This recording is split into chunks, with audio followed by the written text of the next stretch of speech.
안녕하세요. 소액부터 다가고까지 소다경매 지영쌤 현정쌤입니다. 반갑습니다. 현정쌤, 요즘 네. 경매에 관심 가지시는 분들이 굉장히 많은 것 같아요. 네, 많은 분들이 경매 공부하고 싶어 하시더라고요. 그쵸? 주변에서도 많이 계시죠? 네. 진짜 경매에 관심 가지시는 분들이 굉장히 많은데, 제가 상담을 하다 보면 2, 3년 전부터 경매에 대해 관심이 있었어요. 근데 무서워서 못했어요. 이렇게 네. 많이 말하더라고요. 맞아요. 왜 무서워하는 것 같으세요? 초보자분들이 권리 분석을 가장 어려워하시는 것 같아요. 근데 그럴 수 있을 것 같아요. 왜냐면 권리 분석 잘못하면 그렇죠. 돈을 잃을 수도 있다는 약간 네. 그런 부담감이 생기잖아요. 맞아요. 저희가 오늘은 권리 분석을 아주 쉽게 하는 방법에 대해서 알려드리겠습니다. 아주 쉽게 하는 방법에 대해서 알려주실 건가요? 네, 알려드리겠습니다. 구독. 첫 번째는 뭔가요? 첫 번째는 말소 기준 권리 찾기입니다. 말소 기준 권리는 이 말소 기준이 되는 등기를 포함해서 그 밑에 게 싹 다 사라진다는 뜻입니다. 근데 이 말소 기준 권리가 그럼 어떤 것들이 있냐가 궁금하시죠? 그렇죠. 이 말소 기준 권리는 딱 한 단어로 외우시면 되는데요. 근저가압 정경담입니다. 근저가압 정경담이요? 처음 들어보는데요? 경매하시면서 근저가압 정경담도 처음 들어보세요? 그거 몰라도 할 수 있어. 근저가압 정경담은 근저당, 저당, 가압류, 압류, 전세권, 경매 개시 결정, 담보가 등기입니다. 근데 저 다 알아야 돼요? 다 알 필요 있을까요? 없습니다. 이 근저가압 정경담 뜻이 뭔지 알 필요 전혀 없어요. 그냥 이런 단어가 있구나, 이런 단어가 말소 기준 권리구나 라고 생각하시면 됩니다. 그럼 이 말소 기준 권리 찾았어요. 네. 그러면 이제 뭐 해야 돼요? 말소 기준 권리보다 아래에 있는 건 소멸된다고 말씀을 드렸는데요. 네. 그런데 위에 있는 것도 있을 수 있거든요. 어. 그래서 말소 기준보다 위에 있는 게 있는지 없는지를 찾는 겁니다. 말소 기준 권리를 찾으면 그거를 포함해서 그 밑에 건 어차피 다 없어지는데 네. 그 위에 이 무언가가 있다고 하면 내가 인수해야 될 수도 있기 때문에 그런 것들이 있는지 없는지 보는 네. 단계인 거네요. 그렇죠. 그래서 경매 정보지에 맨 위에 말소 기준 권리가 올라와 있는 물건들만 하셔도 충분합니다. 세 번째는 거주하고 있는 사람이 소유자인지 임차인인지를 비교하시면 되는데요. 소유자가 거주하고 있는 경우에는 권리 분석이 끝! 그런데 임차인이 있는 경우는 어떻게 하죠?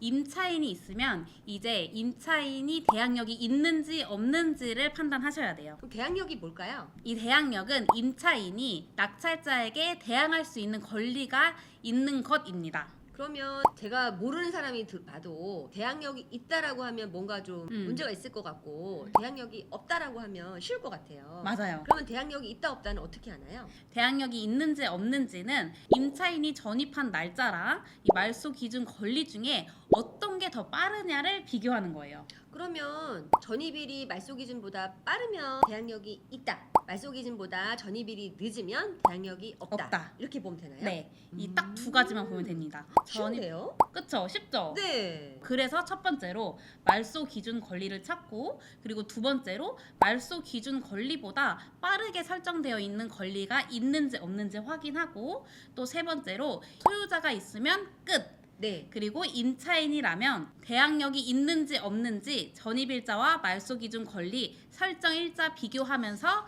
끝내면 됩니다. 구독. 그러면 현정쌤 이 세 가지만 기억하면 되나요? 그런데 한 번 더 확인할 게 아주 조그만 사항이 있어요. 아주 조그마한 거 뭘까요? 네. 이 아주 조그마한 거는 매각 물건 명세서랑 등기부 등본을 확인하자인데요. 이 매각 물건 명세서랑 등기부 등본 왜 확인해야 되죠? 매각 물건 명세서 상에 보시면 비고란에 특이사항 없음이라는 단어가 있으면 되고요. 건물 등기부 등본 상에 가처분 가등기란 말이 없으면 됩니다. 이 매각 물건 명세서는 법원에서 우리한테 주는 네. 공신력이 있는 서류이기 때문에 여기 비고란에 혹시 다른 특이사항이 있는지 없는지 한 번 더 확인하시고, 이 등기부 등본상에 가처분이나 가등기란 단어가 있으면 우리가 인수해야 되는 권리가 있을 수도 있기 때문에 다시 한 번 더 확인하고, 혹시 이런 단어를 만났다 라고 하면 어떻게 해야 되죠? 패스! 하면 됩니다. 쉽죠? 쉽죠? 너무 쉽죠? 근데 저희가 더 쉽게 알려드리기 위해서 경매 정보지 같이 보면서 하나하나 차근차근 한 번 더 설명해 드릴게요. 구독! 자, 첫 번째 저희가 뭘 찾아야 된다고 했죠? 첫 번째는 말소 기준 권리를 찾아야 합니다. 네, 여기 보시면 말소 기준 권리는 2015년 7월 22일 근저당 설정 요게 말소 기준인 것을 확인할 수 있습니다. 그러면 말소 기준 찾았고 이 밑에는 다 소멸이고 네. 그럼 두 번째로 확인해야 될 게 뭐였죠? 네, 말소 기준보다 위에 권리가 있는지 없는지 여부를 확인하는 거였는데요. 네, 위에 있는데요. 소유권 이전. 소유권 이전은 권리가 아니기 때문에 이거는 안전한 물건입니다. 그러면 근저당권 설정 이 말소 기준 위에 소유권 이전 말고는 아무것도 없기 때문에 이 물건은 현재로서는 권리상 문제가 없는 물건이네요. 네, 맞습니다. 자, 세 번째로는 저희가 뭘 확인해야 되죠? 세 번째는 누가 살고 있는지를 봐라였습니다. 네, 그래서 여기 보시면 임차인 현황에 조사된 임차인 내역 없음이라고 나와 있는데요. 네. 이런 경우는 소유주가 살고 있는 것이기 때문에 임차인이 없고 그래서 권리 분석할 필요가 없습니다. 저희가 네. 이 세 가지는 확인했는데 마지막으로 조금 더 확인해야 될 게 있죠. 뭐였죠? 조금 더 확인해야 되는 게 매각 물건 명세서랑 등기부 등본이었습니다. 네, 먼저 매각물건 명세서를 볼게요. 매각물건 명세서 상에 보시면 여기 조사된 임차인 내역 없음 그리고 비고란에도 깨끗합니다.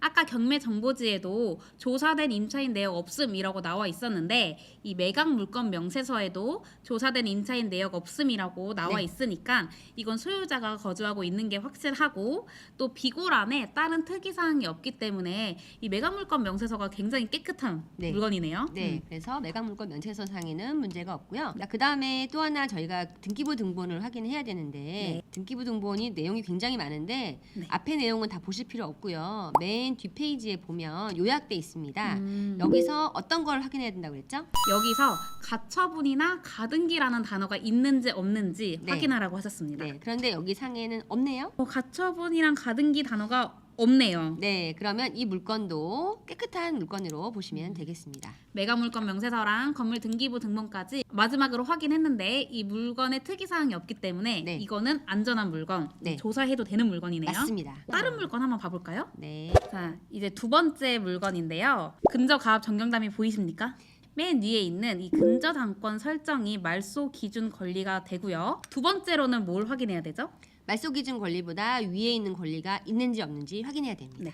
이 소유권 이전은 포함이 안 되니까 말소 기준 권리 위에 설정된 권리는 없습니다. 네, 세 번째는 거주자를 확인해야 되는데 아까 소유자가 있으면 권리 분석할 게 없다. 네.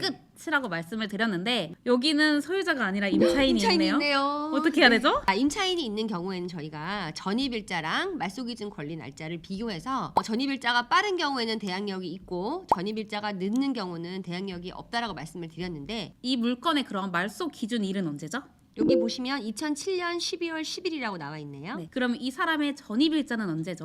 2019년 7월 9일입니다.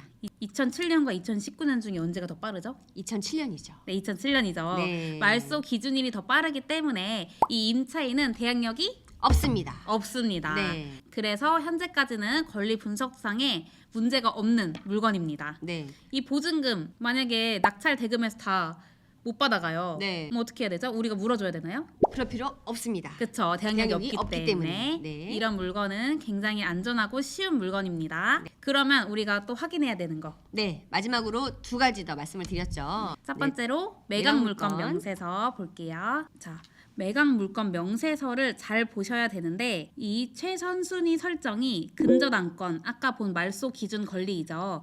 2007년 12월 10일이라고 기재가 되어 있고 신땡땡의 임차인의 전입일자를 봐야 되는데 이 사람의 전입일자 언제부터 시작했는지 써져 있죠. 네. 2019년 7월 9일 근저당권 설정이 더 먼저 됐기 때문에 이 사람은 대항력이 없다라고 매각 물건 명세서 상에도 기재가 되어 있고 또 이 비고란에 특이 사항이 없기 때문에 이 물건은 안전한 물건이다. 그래도 혹시 모르니까 등기부 등본을 봐야 된다. 그렇죠. 등기부 등본까지 한번 봐볼게요. 그러면 여기서 제가 뭐뭐 보라고 말씀드렸죠? 가등기랑 가처분을 봐야 되죠. 가등기나 가처분이라는 단어가 보이나요? 눈에 씻고 봐도 안 보입니다. 그러면 이 물건 입찰해도 되나요? 안 되나요? 하셔도 됩니다. 그쵸. 안전하기 네. 때문에. 네네. 이렇게 권리 분석하면 됩니다. 너무 쉬워요. 그러니까. 그럼 우리 마지막으로 하나만 더 볼까요? 네. 자, 이 물건도 맨 처음에 뭘 확인해야 될까요? 말소 기준 권리 찾기. 말소 기준 권리가 어디 있나요? 근저당권입니다. 대부분 근저당권이네요. 근저당권 설정이 2018년 9월 6일에 되어 있고요. 이 권리가 말소 기준 권리이고 이 아래 권리는 모두 소멸됩니다. 두 번째, 위에 다른 다른 권리가 있는지 없는지 확인해야 봤는데 되죠. 근데 없습니다. 없네요. 소유권 말고는 없습니다. 네. 그래서 이것도 안전한 물건이고요. 마지막으로 뭘 확인해야 될까요? 누가 거주하고 있는지 봐야 됩니다. 네, 그런데 임차인이 있네요. 전입일자가 2020년 10월 13일이고 네. 말소기준 권리는 그 위에 2018년 9월 5일이기 때문에 대항력이 대항력이 있을까요? 없을까요? 대항력이 없습니다. 네, 전입일자가 늦기 때문에 대항력이 없습니다. 근데 여기 2명이 있네요. 네. 2명 다 같은 날짜니까 한 명만 보면 되는 거네요. 그렇죠? 네, 둘 다 어쨌든 대항력이 없기 때문에 권리 분석상 문제는 없습니다. 그럼 이것도 여태까지는 권리 분석상의 문제가 없고 네, 마지막으로 저희 매각물권 명세서를 보면 네. 자, 여기도 아까 앞에 나왔던 정보지랑 같은지 확인을 해야 되는데요. 네. 똑같이 여기 최선순위 설정의 근저당권 2018년 9월 6일이고요. 아래 임차인의 전입일은 어떻게 될까요? 2020년 10월 6일입니다. 그래서 전입일이 근저당 설정권보다 날짜가 늦기 때문에 대항력이 대항력이 없다. 없습니다. 그리고 비고란에도 특별히 언급된 내용이 없기 때문에 네. 역시 안전한 물건입니다. 그리고 진짜 찐찐 마지막으로 네, 등기부 등본 이거 확인하는 버릇을 들이셔야 됩니다. 맞아요. 자, 마지막 요약본을 보면 여기에도 저희가 주의하라고 한 단어가 뭐였죠? 가등기 가처분. 근데 둘 다 안 보입니다. 음. 그래서 이 물건도 안전하니까 입찰해도 되겠죠. 네, 입찰해도 네. 될 것 같습니다. 네. 그래도 물론 시세 조사는 하고 권리 분석상에는 문제가 없으니까 네. 이후에 조사를 시작하시면 되겠습니다. 구독. 오늘 초보자 분들도 할 수 있는 권리 분석에 대해서 알아봤는데 사실 이것보다 공부해야 될 것들이 조금 더 있기는 해요. 네. 하지만 이거 몰라도 저희가 알려드렸던 것만 하셔도 경매는 충분히 하실 수 있습니다. 네, 맞습니다. 이 영상을 보시고 만약에 궁금하신 게 있다라고 한다면 댓글 달아주시면 저 지영쌤과 현정쌤이 하나하나 댓글을 달아드리도록 하겠습니다. 겁내지 마시고 도전해 보시기 바랍니다.